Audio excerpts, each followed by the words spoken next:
Hey everybody, welcome back. We're the Menschwarmers, your bi-weekly-ish look at the world of Jews and sports. Gabe, how you doing, buddy? I'm doing very well. Apologies if there's any missed audio connections. I'm currently out in the fresh Muskoka air at a cottage with my child, my sister and brother-in-law, my parents. It's a real family affair, the whole mishpucha. Our now remote correspondent doing some on-the-ground sport fishing stories from the beautiful Muskoka Lakes region. Exactly. Panama was not enough, and now I have to go find some trout at the Lake of Bays. Do you guys fish at all when you're out there? No, Is your this brother-in-law a fisherman? I no, feel like he might be an angler. no, we're not a fishing crowd. I think I could probably convince him to fish.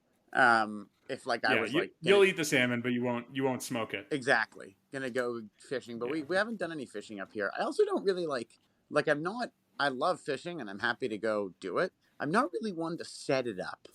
I'm more of I feel like yeah, you would go if somebody did it for you. yeah, I've probably said this before, but I as a vegetarian, I'm not really into fishing from an ethical standpoint. But I do really like the idea of sitting in a boat and quietly drinking beer for like 6 hours. Sounds like a lovely way to spend an afternoon. it is. Except it I gets very, yeah. very hot.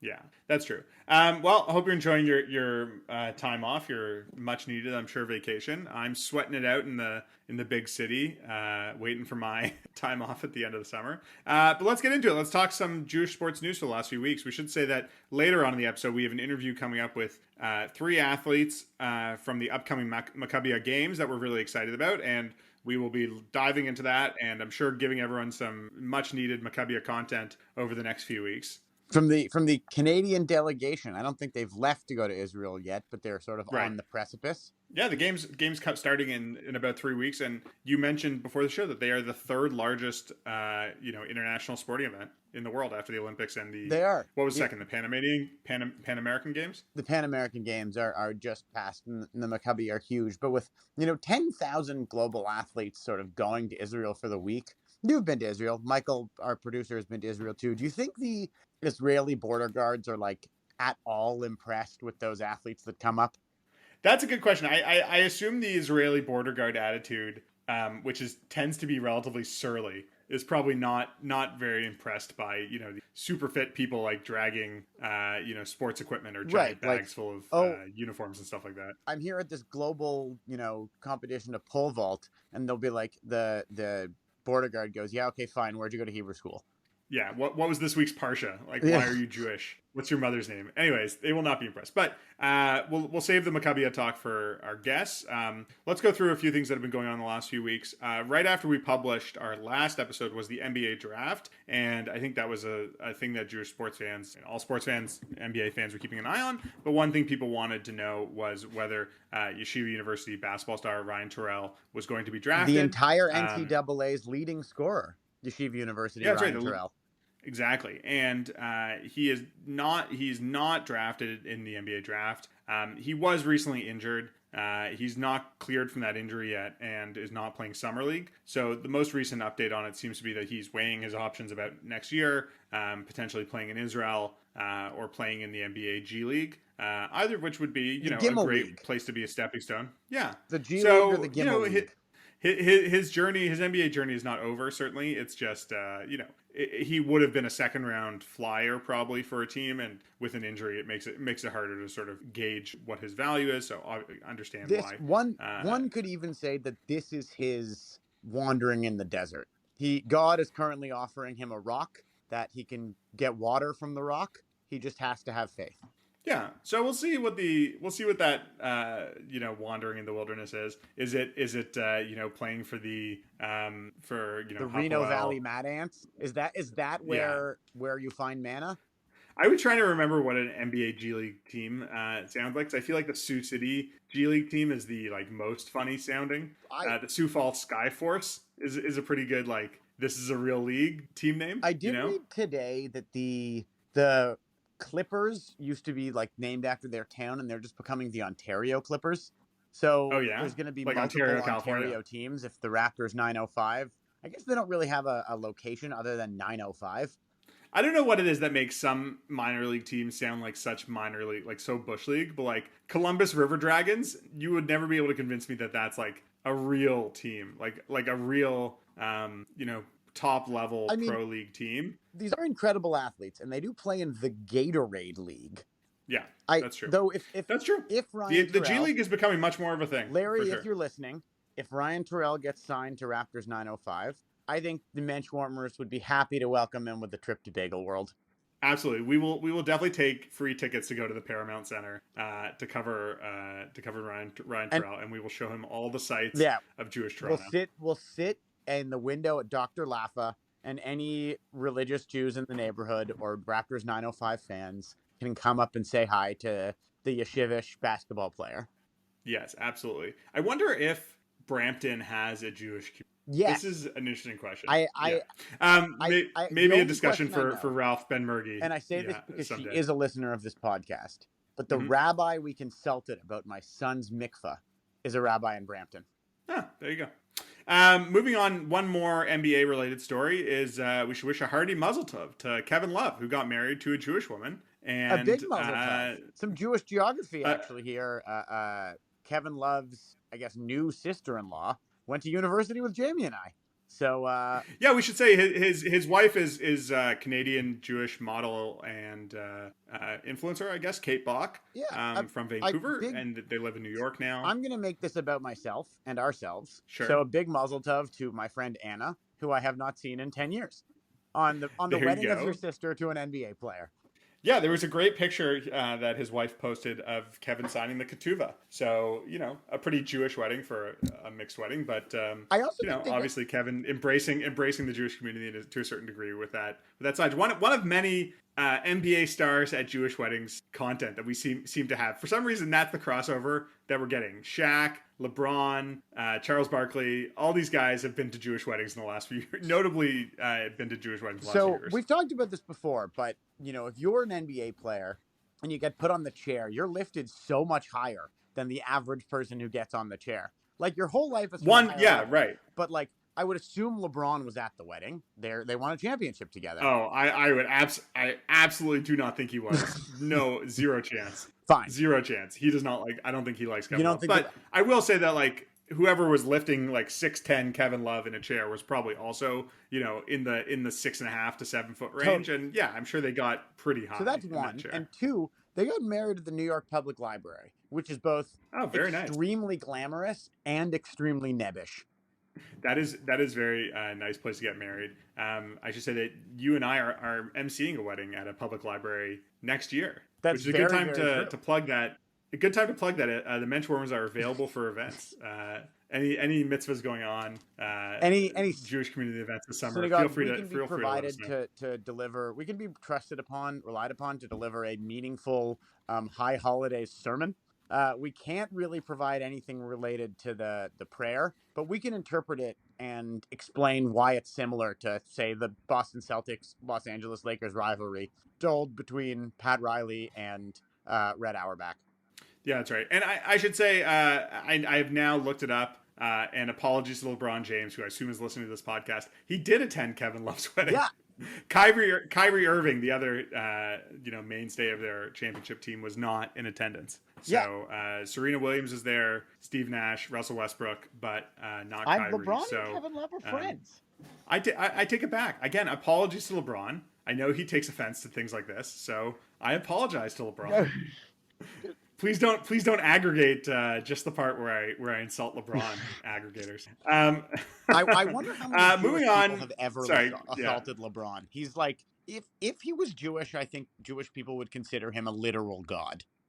I mean, I think he's not Jewish, and everybody already considers him pretty much a literal god. That's a good point. In the scheme of modern celebrities. That's a good point. Like that. I don't know. He's a very beloved world renowned figure. Other Jewish sports news I want to mention, the Wimbledon tennis tournament's been going on. Wimbledon. Most of the Jewish competitors have not done too well. No fiddlesticks. Diego Schwartzman. It's a shambles. Diego Schwartzman lost in the second round. Denis Shapovalov, I think, early in Georgie as well. But partially of Jewish descent, Taylor Fritz is on to the quarterfinals. Fabulous. I think we've talked about him before. I don't really know how he identifies or if he does, but comes from a partially Jewish family. His mother was a tennis player as well. And her name is Kathy May. She's descended from David May, who was the founder of the May department stores that went on to merge with Macy's. They're sort of famous philanthropic Jewish family of New York, from the early part of the 20th century. So he has that heritage. He's playing Rafael Nadal tomorrow morning, our time. Probably already happened by the time people are listening to this. But good luck to him. If he can take down Nadal, that would really be something. But obviously, that is tough sledding. So we'll see how it does. I think there's a few other guys in the Wimbledon bracket who sort of Jewish sounding. One person that I wanted to talk about was Belgian tennis player David Goffin, who just lost in the quarterfinals. I don't have any real reason to believe that he is Jewish aside from his name being David Goffin, which, sort of sounds Geffen-y, which is pretty Jewish, but no real knowledge on whether or not he is or is not. Obviously, the Belgian Jewish community is pretty small. But if anyone has any knowledge about David Goffin being Jewish, feel free to let us know. That is something we would love to track down and send a reporter to go interrogate him. Aside from that, not a lot going on in the sports world. If it's not the dog days of summer, it is the baseball exclusive days of summer.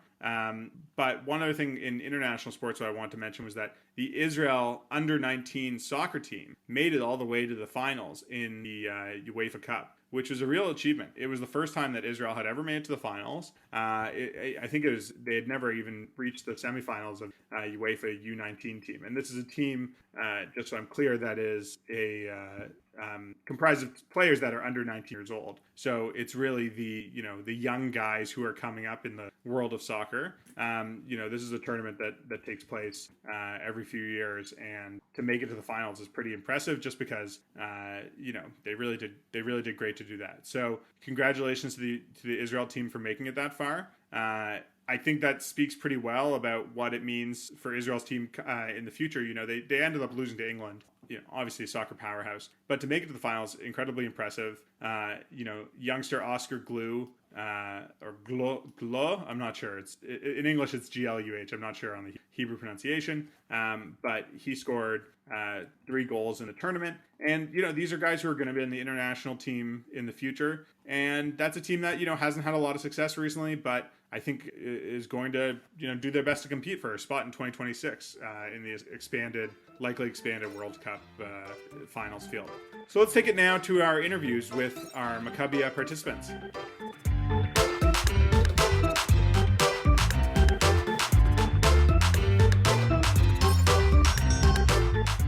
All right, we are joined now by 3 athletes who are going to be representing Canada at the Maccabiah Games. We're joined by Lauren Weisbarth and Melissa Ronsberg of the women's hockey team, and Mike Sbrigger of the men's masters hockey team. Thanks so much for joining us, everybody. Thank you for having us. Thanks for having us. Thanks.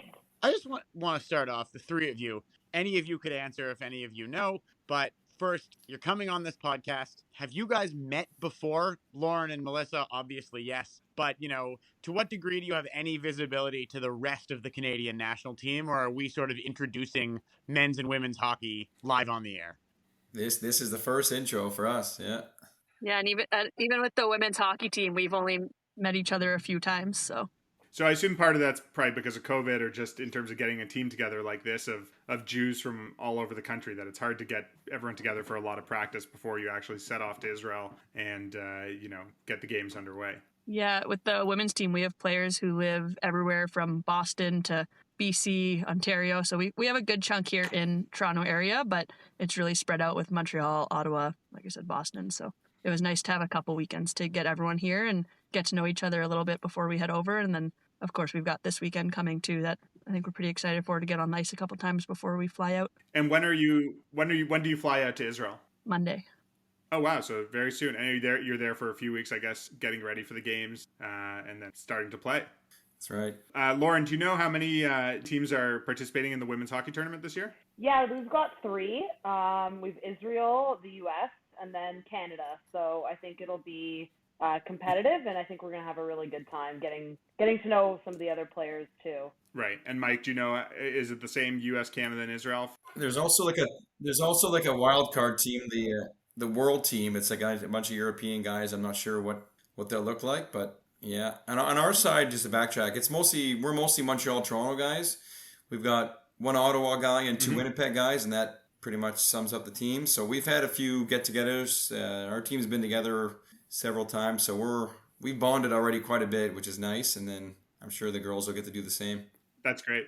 Mike, do any of you play together regularly of the men who are going on the team together? Yeah, so the Montreal guys, I kind of run a fun Sunday skate here, so most of the guys are in that.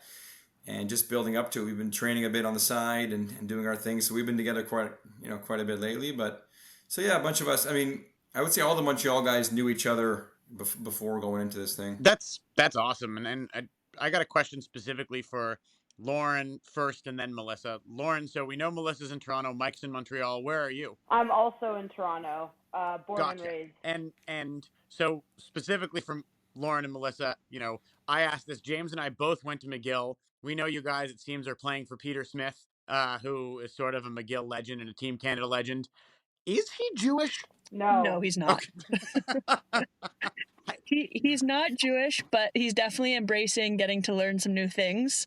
And he actually brought on another person from McGill whose name is escaping me to do a chat with us when we did one of our Zoom calls, getting to know each other. So he's definitely embracing it, and I think he's excited to experience Israel. And I think his wife's coming along too for a little bit, so they'll both get to see what it's all about. Yeah, if he's pissed off on the bench, it's a great opportunity to give him some nonsense Yiddish curses that he can mutter under his breath or maybe scream at some of the players. We're going to have to teach him some fun Hebrew and some fun Yiddish words when he needs to maybe discipline us on the ice a little bit. We'll have to give him some vocabulary to help with that. Might be better for us not to tell him, though, too. Very true. Very true. Because then we can also use those words if we get annoyed at him, and he won't even know what we're saying. Anything in particular you guys are looking forward to in terms of going to Israel? Are you going to have much opportunity to travel around or see the sites or anything like that?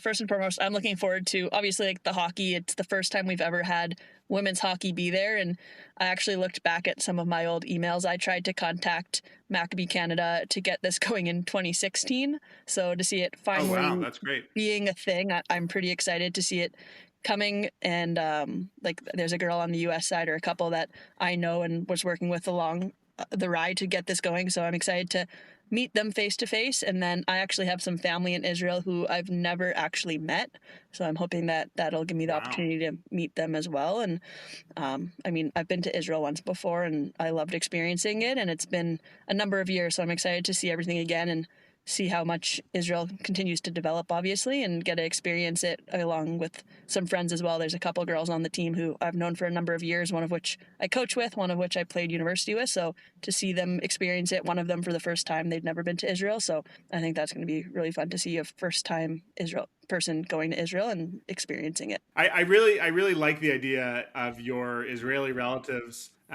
going to meet their Canadian cousin for the first time and being like, oh yeah, where are you going to see her? Yeah, she's playing hockey right now for the Maccabiah Games. That's where we're going to meet her for the first time. It's a real, what, it's the most Canadian way to be an ambassador. I think we're going to get some big crowds because Israel in July is a hot one, and we've got a nice cool rink there. I think we're going to get some big crowds, which is going to be awesome. That's a great point. I have a hard time believing there'll be a place colder. It better be. We're going to be working I think that's a great hard, idea that's a great way to advertise the games for people who might just be walking by. Just say, it's very cold in there. It's very hot outside. Come cheer on some great Jewish athletes from around the world, taking part in this hockey tournament. How many games are you going to be playing? Do you know? Lauren, is it, 3 teams, is there a round robin where you play each other a few times? Yeah, so we play the U.S. twice, we'll play Israel twice, and then out of the 3 teams, the 2 with the best record will then play a gold medal game. We're hoping we're one of those teams. Very cool. And we should say that the majority of people playing for the Maccabiah Games are not professional athletes, as I believe all 3 of you are not. Mike, what's your day job that you're doing when you're not busy playing hockey? So I actually played till I was 30. I bumped around the minors, like those East Coast leagues, and a couple of years in Europe and stuff like that. But after my college days, but now I'm a financial security advisor, so I do like full financial planning, which ranges from life insurance planning, disability, and then obviously the full range of investment planning as well. So it's been since I hung up the skates like professionally when I made it till I was 30, and now it's a good 10, 11 years later. So It's been a grind since in the real world. Melissa, what about you? I also played a little bit professionally after I graduated university. So I did 2 years in the CWHL, 1 year of which we won the Clarkson Cup. And then since then, I work as a sales rep for, it's called Athletic Knit. So it's a sport uniform and apparel company. And then on the side, I actually still coach. So I coach U18 AA girls, which is one of the higher levels for girls hockey. So I'm still very much involved, just more on the coaching side than playing side nowadays. That's great. And Lauren, what about you? Yeah, I work in advertising. I work in media planning for an ad agency. So I rep Amazon as my client. So keep us busy, and it's a lot of fun. I understand that women's hockey tends to be very highly educated, especially at very high levels. National teams have got players from Harvard, players from Princeton, et cetera, et cetera. I think it's fair to assume that the Jewish teams would also be fairly highly educated, but sort of for cultural reasons. I mean, we do have a Harvard on our team. There you go. I think for she doesn't for like girls to brag hockey, about it. Yeah, she won't tell you, but we will. I think for girls hockey, like that is our NHL. Like, yeah, there was the CWHL, there's the PHF and the PWHPA, or going to Europe. But for us, like the goal growing up is to get a scholarship and to try to play for the national team. So girls have to concentrate on school because the school's not going to touch you if your grades aren't up there too. And that's, like, as a coach, something I always tell my kids, like, you have to have the grades to be able to actually go somewhere. Even if you're the best player, your offers go down if you can't qualify with the grades. So I think for girls hockey in general, that gets put in our brain, and definitely the Jewish background, I think a lot of us are put just that to add engraved to with that that as well. Yeah, just to add to that, I think it's also a bit more challenging just because there aren't as many avenues of professional hockey for women, unfortunately. So I think the mindset has to be focused on academics and getting a scholarship, to like Melissa's point, to make sure that, we have options and plans for the future. It's as much as we want to play hockey forever, it's not necessarily forever for everybody. Yeah, like even as a professional athlete in women's hockey, you have to have another job. I think that's a really, really important insight, Right. and a valuable one, and sort of leads us nicely into our next question. Like, we're thrilled to have you guys on the podcast, and we know you mentioned earlier that you're so happy that it's great that women's hockey is now in the Maccabiah Games, and sort of all three of you, we'll start with Lauren and then go to Mike and then Melissa, just in the order you're on my screen. How does it mean to you to be, is this your first time at an all-Jewish tournament? And what does it sort of mean to you to be representing both Canadian Jews, but sort of global Jews in this, this international event? I was in Israel 5 years ago. I had the chance to play softball for Team Canada. And similar to Melissa, my first question to Maccabi Canada when I was making my application back in 2016 was, is there women's hockey? And they said no. And so I said, okay, I'll play softball. I love softball. I competed at the Division III level, but hockey's always been my favorite sport. It's been my dream. Like, it was always my dream growing up to play for Team Canada. And this is the closest I'm going to get. And so it means a lot to me just on like a personal level about getting to play for Team Canada, but even more from like a cultural and social perspective, bringing the sport of hockey to Israel is very important too, because a huge part of particularly being a women's hockey player, is we're all incredibly passionate about the game, but even more passionate about wanting to grow the game wherever we can. So I think, Melissa, not to speak for you, but I think all of us kind of recognize that we have a really cool opportunity to introduce the sport to kind of a new generation of young girls and young women in Israel who maybe have never seen a hockey game or don't even know what a hockey puck looks like. And maybe we give them we make them see that it's possible, that they can go out and they can play and have fun and compete. So on a personal level, it means a lot to be like representing Canada as like, part of my childhood dream when I was 8 years old. But even further is to go as part of, my cultural experience and my background as a Jewish athlete, to be able to bring the sport that I love to that country means a lot. I feel the same way, honestly, obviously on the men's side, but for me, I'm a first timer going to Israel, so, using hockey as a means to get over there has kind of been the story of my life. That's kind of how I've seen the world so far and gone to Europe, and I've kind of used hockey as my way to get over there, and this is a little extra special, obviously going to Israel, being a Jewish athlete, And anytime you put on the Canadian jersey, like it doesn't even matter what level, it's just there's something special about it. So I look at it that way. Obviously, growing up as a female hockey player, the goal is always to play for Team Canada, go to the Olympics, and obviously didn't quite get there, but to be able to represent Team Canada in this way and also being able to represent my Jewish heritage and culture, for me, such an amazing experience, and like an honor to be able to do it. And then beyond that, like growing hockey in Israel, like I remember when I went a while back seeing people skating around. I went, of course, we had Shabbat. We were allowed to go either skate, swim, or work out. I was one of the 4 people who obviously went skating. And just seeing people skating then, and there wasn't a lot of girls on the ice, but to see that they've been able to create a national team recently that for the first time and compete in the double IHFs, it's amazing to see and something I'd love to be part of. Like I said, I coach now, and like that would be a dream come true to be able to even help develop it further as a coach in the future. And I think this is a big stepping stone in bringing more attention to women's hockey in Israel to be able to grow that program so that they can have teams at every age group. And I'm really looking forward to seeing how that might have a trickle down effect for future years. So, as a coach, Melissa, I think you get to join the Jewish tradition of looking out for young Jewish players to recruit for future Maccabi teams or future international teams or Team Israel teams because they qualify for that. And we've heard a lot about people just sort of poring over prospect lists, trying to find World Baseball Classic baseball players or Jews to fill out a team when it's a sport that Israel doesn't really play that much naturally, but. I'm sure that's something you'll have to continue to monitor as you continue to coach. Guilty, I've already started doing it. I coach in Leaside, which is Toronto area that has a good number of Jewish kids. And then I know coaches in North York, which is another good group of Jewish kids. And I actually ran the last handful of weekends development skates, and I noticed one girl who I didn't know wearing a Jewish Hebrew necklet, her Hebrew name. And so I started talking to her, told her about it.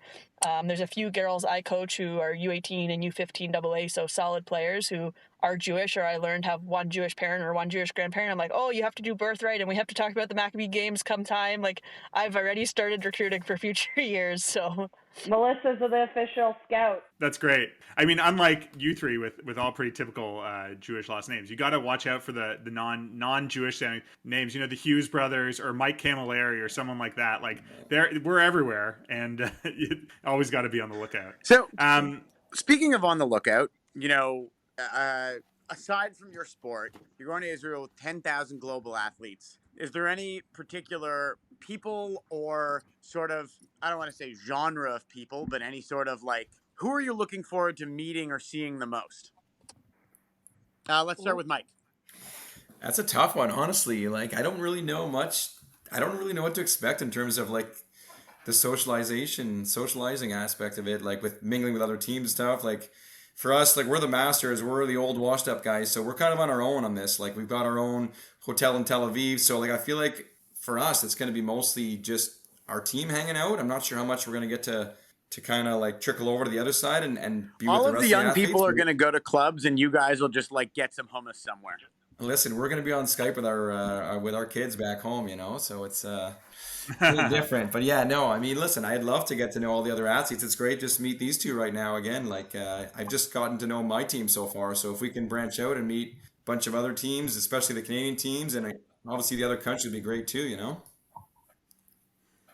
That's awesome. Lauren? Yeah, I mean, I would love to meet, obviously like the other teams that we're going to be playing against. So the Israeli, I'd love to talk to the Israeli women's team just to learn kind of about their stories. And with Team USA, I'm sure we'll compete against them, and I'd love to meet some of them as well, just to get to know them a bit. But I mean, I'm really looking forward to watching the men's hockey teams play, whether it's the Masters with Mike and his team, and the Open, and even the junior boys. Just like very interested in watching the hockey tournament as a whole. But I'm really hoping that I'm going to get more of a chance to kind of explore and see some of the other teams compete. I always love watching sports in general, so I'm just really excited to see all of these athletes compete in general. Are you gonna? Will you be pressed into service on the softball team in an emergency? It's funny. I was asked if I should, bring a spare glove and a spare set of cleats, but they're in a different part of the country from what I understand. It might be a bit of a schlep to get up there, but if they needed me, I'd sub in. But I don't think Coach Smith would like that very much. I think he'd rather I stay healthy and focus on hockey. Yeah, we already have a short bench. And Melissa, sorry, I'm not sure if we. Yeah, exactly. Yeah, and Melissa, for you, anyone you're excited to meet or things you're excited to see when you're there? I'm really excited to get to know the Israeli team and see how they're continuing to develop. I know they have a very young team, so kind of getting to know them and even giving them some advice or some thoughts from my experience, because a lot of them are younger. Like, they could decide to go off to try to play college hockey somewhere. So giving them some kind of tips and feedback and being able to share experiences, as well as, like Lauren said, being able to watch the other hockey teams. And I think it would be cool to even go watch some other sports. I've watched rugby once in my life, and it's intense, and I'd love to go watch some rugby and see what else is out there. And, like, of course, exploring Israel, of course, like, that's half of why we're there. Half, obviously, to bring home a gold medal, and half to get to know the area. I feel like playing an Israeli rugby team would be very scary. Like, your average Israeli person, I think, would hit pretty hard, sort of instinctually. Yeah, I think rugby in general is a scary sport, but I think I agree with you. And that's coming from a hockey player. Yeah. Yeah, I have a friend who played. I have a friend who played rugby, and I went and watched one game, and, like, partway through the game, I just see a girl grab the back of someone's jersey and pull her back. I'm like, that's allowed? Like, how? So yeah, that's a sport I'm a little scared of. Hockey, at least I've got my equipment, and there's rules to protect me from stuff like that. Good point. Well, I think we're going to wrap it up there, but I want to thank you all again so much for joining us. Congratulations to all of you for making it to the Maccabiah Games. Have a safe flight and have a great time. You know, we're all very proud and rooting for the Canadian teams, obviously here, but really rooting for a great games overall and an amazing experience. So again, congratulations, and we hope you all do us proud. It's hockey. You're each competing in, I think, with 2 other countries. So please bring home some medals. And try to make them as shiny as possible. It feels like Team Canada would find a way to come in 4th, but I believe you guys won't. We're not the Leafs. We're not gonna happen. Anyway, thanks for having us, guys. Appreciate it, eh?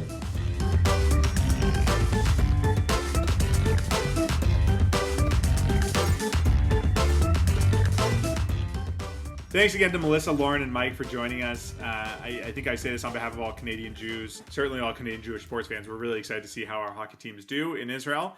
We wish them the best of luck in playing their games. Unfortunately, a lot of the games that they're going to be playing are going to be early morning games, Israel time, which means that they're very, very early Canada time. But we are going to do our best to make everyone aware of how they can watch those games. Lauren mentioned after we were done our interview that the Maccabi Canada team is going to be doing their best to make some games available for streaming online. So we'll make sure that we send it out in our tweets and usual media feeds with the Canadian Jewish News, especially for hockey and for our guests who just joined us, to get their feeds out there. Until next time, we will be continuing to give you Maccabiah content as the Maccabiah Games unfold over the next few weeks, and you can follow all of that on Facebook, CJN Lounge, and more importantly, our Twitter account, Menschwarmers on Twitter. Please like and subscribe to our podcast, and subscribe to our podcast wherever you get your podcast feed. Thanks so much for joining us. We'll see you again soon. Sorry, I didn't give you the credit. Do you want to punch it in? You can do it now. 3, 2, 1.